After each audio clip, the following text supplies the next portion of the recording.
Hello mga ka-farm! For today's video, I'm gonna show you what's inside my Trader Joe's bag. So dahil nga trending na naman itong mga bags na to, I got two of these bags from my mother-in-law. Kasi galing sila sa US and then ito yung binigay niyang pasalubong sa akin. Ito yung isa, yung mas maliit na handy.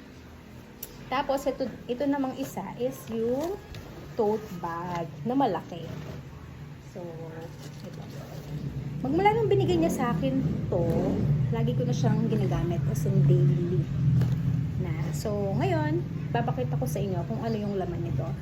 And by the way, papakita ko din sa inyo. Binigyan niya din ako ng MK na bag.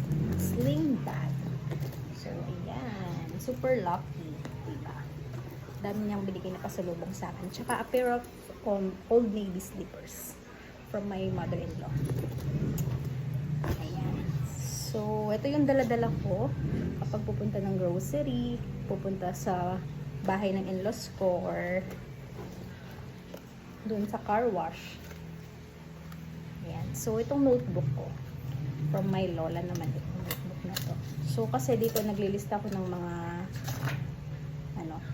yung mga listahan ko dito, and my ball pen dito sa bag.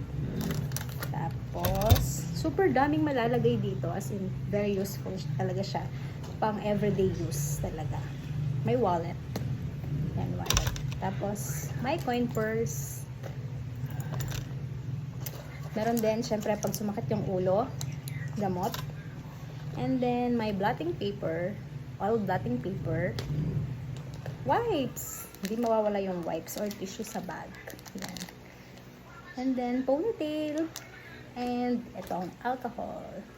Ayan. Ito lahat yung laman ng aking Trader Joe's bag.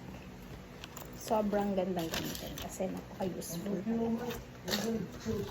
Yung tote bag na malaki, hindi ko pa siya ginamit. Kasi hindi ko alam kung saan ko siya gagamitin. Dahil sobrang laki niya. So, ayan. Bye mga ka-farm!